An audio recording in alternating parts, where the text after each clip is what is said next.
Good morning, afternoon, evening, YouTube, whenever you are watching this. Happy New Year. Obviously, it's like the 10th of January right now, but it's still the first vlog of 2025. So, Happy New Year it is. New year, new knife set. Ta-da!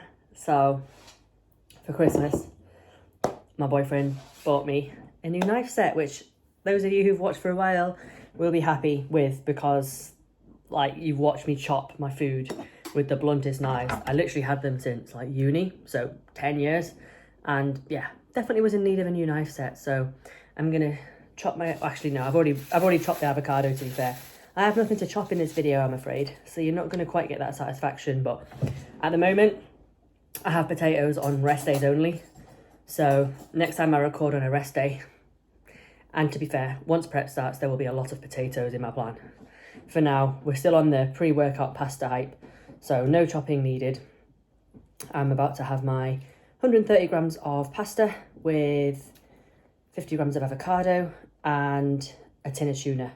So I've got push and quads today. I'll probably try and film bits of it if I can while I'm in the gym. Depends how busy it is and stuff like that and how the session goes, but we'll see. Current training day calories are at 2,860. So we're not too far off 3,000 calories, which is very decent considering how I'm sort of holding body weight, looking the best I've ever looked at around, well, I'm 147 pounds, which is about 67 kilos if we're doing it in kilos. So I've never looked the way I look now at this body weight before. So basically I'll be going into prep in like the best body composition I've ever ended a prep in. Previously I've always been like pretty chunky going into a prep, but now I'm generally feeling quite good, and yeah, excited to start prep. But that is not until the 4th of February. You heard it here first. The 4th specifically, just because that's a Tuesday and that's my check-in day. So I've got plans every weekend up until like the 1st of February weekend. I was meant to be starting prep that like Tuesday prior to the 1st of February, but I've got one of my best friends is basically having a 30th birthday on that day, Saturday the 1st of Feb.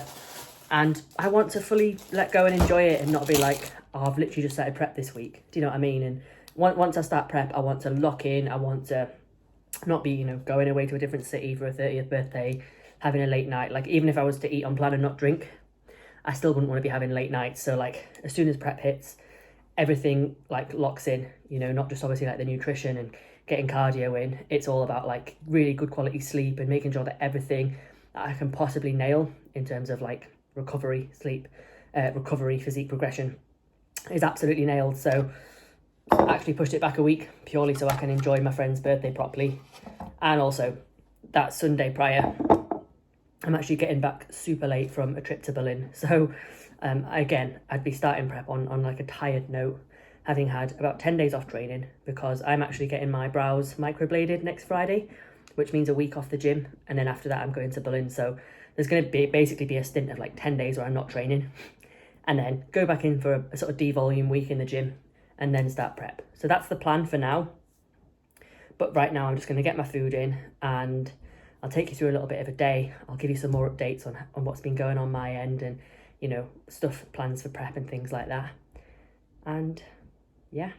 Ooh, made it to, well, outside the gym. I'm actually not in the gym car park because it is an ice rink right now. I don't know how anyone's braving going in there, but don't fancy it. So I'm just parking outside on the road near the gym car park, but not in it. It's literally ice, freezing cold in the UK right now. My car dash says it's 1.5 degrees. Woo! So we've got a little bit of sunshine and blue skies, which is nice to look at. All we need is for it to be warm enough for the ice to melt, because it snowed on like Sunday. It's like Friday now. We've had just snow all week in terms of not actually falling snow, but just set on the ground, slippery, hard to drive, hard to park snow. So looking forward to that going. And apart from that, yeah, I've got thick triple layered socks on. I've got 2 pairs of socks, thick winter socks. I've got my beanie. I've got my new fleece that I got for Christmas. And that's how we're training at the moment. That is current training attire. But yeah, it's in for push and quads, starting off with some laterals into like a rear delt row, and then I've got a press. It's like the Nautilus press, which hopefully will progress today. And then we've switched up compounds for the quads. It was the Cybex hack squat, which I was not getting on with anymore, so we've swapped that out. We're trying the new Magnum squat, which is a new squat machine in the gym. So I've got that today as well. So I've got my main press, Nautilus, I've got my Magnum squat as well. And then we've got, alongside that, like leg extensions, adductors and split squats. So it's a delightful session, of which volume still has never escalated. The only session where we haven't increased volume, we've just left it because it's really hard on its own. Everything else has escalated. Not this week though, we didn't increase training volume this week. There was no need. Like, performance is great, food's going up, prep's soon. Not increased training volume this week. Just kept it the same because this is actually my last full week of training. Next week, because I'm getting my brows done on Friday, I'll be training like Monday, Tuesday, Wednesday. Might fit in a session on Friday, probably won't. So it'll be like 3 or 4 sessions next week, but that's it. And then I'll be done till I get back from Berlin at the end of the month. So last full week of training, gonna absolutely send this session because even if I do train next Friday, I won't have time to fully do this. So yeah, gonna send it. See you in the gym.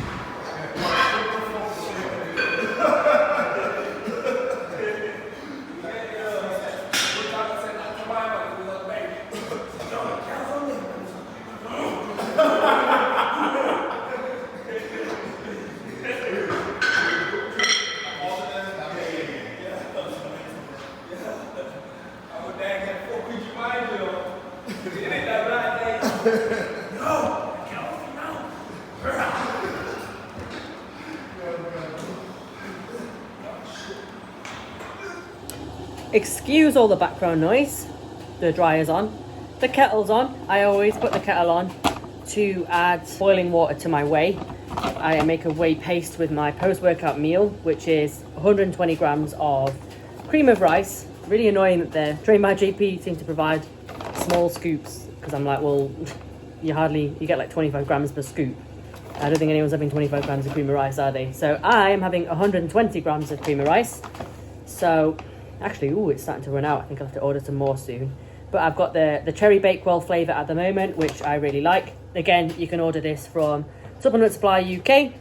Link is in the description. Emily 10 will get you a discount as well on, well, basically most kind of bodybuilding supplement brands that you can think of within the UK and the US.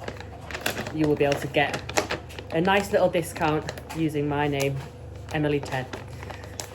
So yeah, cream of rice. All I do is add water, stir it for a bit, and then I make the whey paste separately. But I can confirm that was a delightful session. I enjoyed it. You know, sessions can be hit and miss.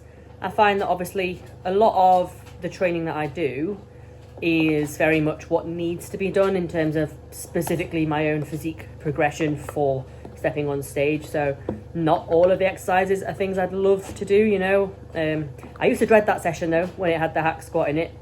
And since we've moved away from the hack, just largely because I was just a little bit too short for it. It used to really annoy me how it would just like bottom out on each rep and it make you feel like you're doing something wrong. It would throw you out of the set. So yeah, this new Magnum squat's a lot better. I'll talk through the session next. I did actually film every single exercise, which I'm happy with. The gym was not too busy at all, so I did film every single exercise for you. So I'll get to that in a second. But right now, yeah, cream of rice is stirred in. I'll put this in for a minute to a minute and a half until it gets nice and solidified, and then I'll make the whey paste separately. I do also have 75 grams of summer fruits that I have in the middle of it all, and that's my post-workout meal.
Exercise 2, we've got 2 working sets here, 12 to 20 reps. So it's a little bit of a higher rep count, but it's a rear delt row. So really focusing here on driving the elbows up and back. So I'm thinking about almost like, you know, when you're doing like a breaststroke in swimming, that's what I'm thinking of. And keeping the elbows up is really crucial for hitting the rear delts. Like as soon as you drop those elbows, it's like you cheating and you're looking at recruiting other back muscles essentially to help you move that weight back. So actually, I can't hardly move any weight on the machine compared to what I'd do if I was doing like a normal row, because this is like when I'm keeping it to the rear delts, it's genuinely really hard. So yeah, I haven't even reached 20 reps yet on what I consider to be a low weight on this machine, but really effective, gets my rear delts, gets, you know, then my full delts are now fired up for what's to come next, which is the pressing movement.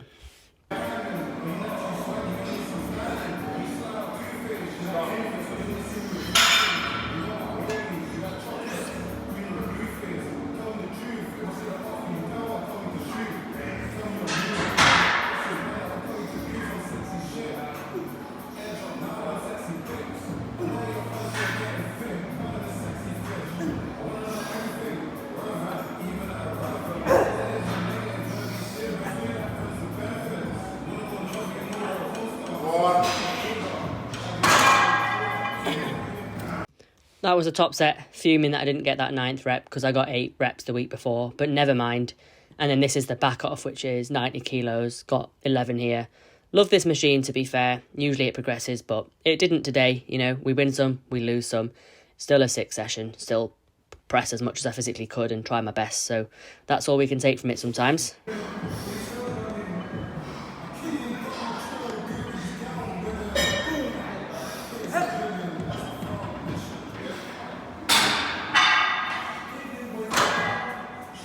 So, first exercise of the quad section is leg extensions. So obviously just getting some blood into the quads, and pretty much the only exercise where we can really focus on getting the quads short while they are fresh. I mess about with the seatbelt and it really does help, because it honestly, like getting it from the back of the seat as well, like basically tying it around the back of the seat, then it means that I'm like literally, it's like the bottom of the back of the seat. I am locking my hips down so that, you know, they won't budge. I see so many people chucking heavy weight on the leg extension and then just honestly like their bum will be coming off the seat, their back will be coming off the pad at the back. You want to keep your hips locked down, and then you want to focus on basically like the back of the knee wants to be sort of driving down into the pad as you come up, and I'm just honestly propelling that weight up. I'm using explosive power to drive that weight up nice and, you know, nice and powerful. Get a nice heavy load up, little squeeze at the top, control it down, and that is as simple as it needs to be. But yeah, 2 sets of this just to start off the quad portion of the session.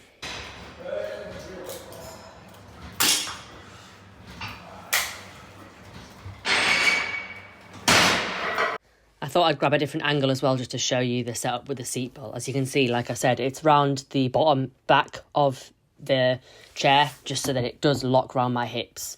And yeah, it, like I say, it secures the hips down. Obviously, if you're bringing your hips up, you're taking all that tension off your quads, and you're actually going to start to load your lower back. You're going to get lower back discomfort. So yeah, even though, as you can see, it's a little bit faffy, I will faff. I will make sure 2 working sets. I want to get it right. I want to absolutely smash it. So lock in, hands on the handle, and we are good to go.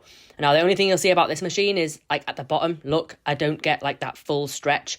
I've seen other people try and they'll add like some sort of yoga blocks onto the bottom pad where the feet are, just to try and increase the range of motion at the bottom. But realistically, for me, I'm thinking this exercise is all about getting the quads short, which we don't often are able to do. So actually, there's lots of exercises where we stretch the quads, like lots of squat patterns where we can stretch the quads. So I can do that later in the session. Like, yes, I can't fully stretch the quads in this movement because of the machine, unfortunately, just the way it is, but I can get them short, and that's fantastic. So that's all I'm really worried about, and I'm not bothering faffing about with yoga blocks, because like I said, I can stretch my quads later in the session. Okay, time for the compound, which, as I've mentioned, is now the Magnum squat. So we've taken out the hack squat, which wasn't working for me. This Magnum, last week when I tried it for the first time, I did think, oh, you know, there's that potentiation for like lower back loading. You get to the bottom and you think, oh, the thing is you've really got to keep it parallel. You see the bottom there, I'm just coming to a parallel depth. Any lower than that, and I'm starting to load my lower back, it's starting to put load onto the glutes as well, and that's not what we want. This is a quad session. So yeah, I think a lot of the time it's people will emphasize how important it is to get like, you know, maximal knee flexion and all this kind of thing, but it's not always appropriate. You can't just apply like one rule fits all to every exercise and every machine. So with this particular machine, for me, it's all about going to parallel depth. As soon as, you know, I could even hint that my lower back would start loading, it's, you know, that's as low as I'm going. And then I'm driving straight back up. It's ripping through my quads. And honestly, I've got like 60 kg on and it is heavy. But I only did 40 last week with it being a new machine. And then I realised I could definitely go heavier this week. But still, they call this machine the Humbler because, trust me, what you'd usually squat is not possible. You're going a lot lighter and it is very effective.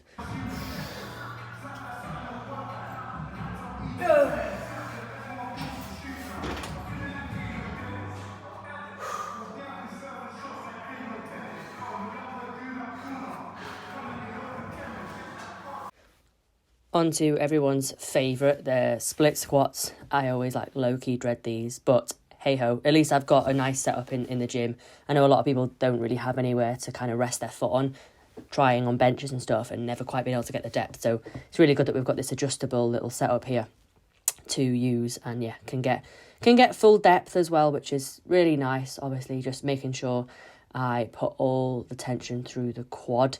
That obviously this whole session is quad biased, so yeah, we're bringing that foot forward and making sure that I lean forward slightly as well so that my body weight is essentially going through that quad, and I'm having the dumbbell in the opposite hand just to allow my pelvis to stabilize because I was finding problems otherwise. And then something as well that my coach really pointed out to me, which really helps, is this time right here, resting between the two legs. What I was doing was trying to just kind of go straight in. Obviously, you want to get it out of the way, but I was trying to go straight into the other leg. And I'm obviously just gassed from having to stabilise on the leg, you know, that the opposite leg, and then trying to then use that leg to do the set with when it's just been stabilising. And it was honestly really hurting, and I wasn't getting a productive set on the other leg. So treating both legs as a separate set. You know, here I'm just kind of dancing around, you know, wiggling a little bit, but essentially a full 45 seconds between each leg here from me dropping the dumbbell to then picking it up and going again on the second leg. So anything really from like 30 to 60 seconds is your best friend in terms of, you know, giving yourself a break between each leg and actually treating each leg as a separate set. But yeah, 2 sets on here. This is just a straight set, and then the second set is a delightful drop set as well.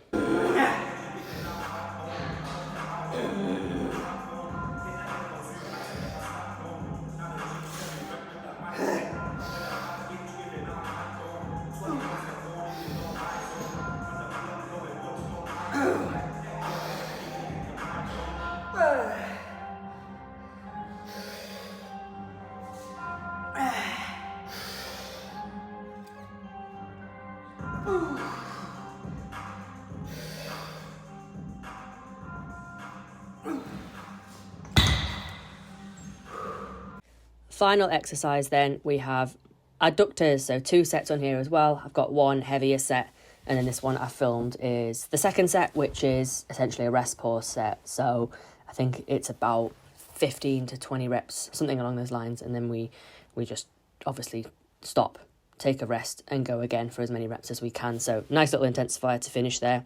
I do hit adductors twice a week, and the other session, which is my lower session where I hit them, it's actually closer to the beginning of the session rather than the end of the session. So, you know, we're sort of challenging it in a different way there, and also the rep ranges are different. So yeah, hit the adductors twice a week, obviously trying to really, you know, bridge the thigh gap when we're, especially for figure, you know, you don't want to be standing in that front pose and having a gap essentially between your legs.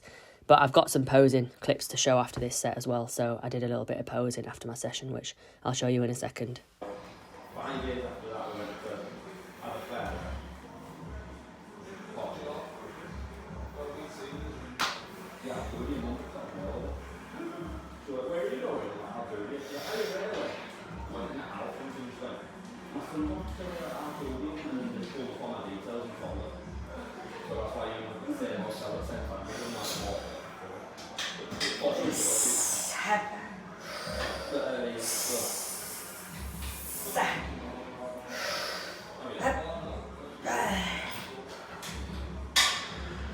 Okay.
Okay, that is done with the video. I hope you enjoyed a little bit of a training run through again. You can see sort of how I'm training. Right at the end of the training block now, I've literally got posterior today. So it's the next day, it's Saturday the 11th of Jan. I'm in for posterior today. And then like I say, next week I'll be training 3 or 4 times depending.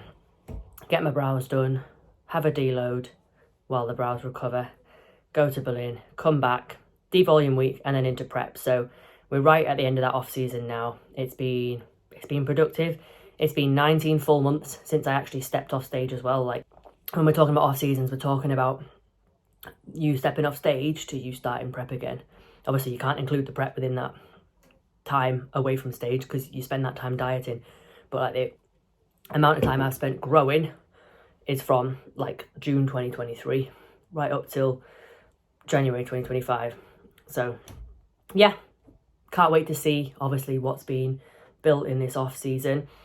We've got food up to 2,860. It's probably going to end up being about 2,900 or so by the time prep starts. Obviously it's lower on a rest day, but yeah, we're going to be starting prep in a great position.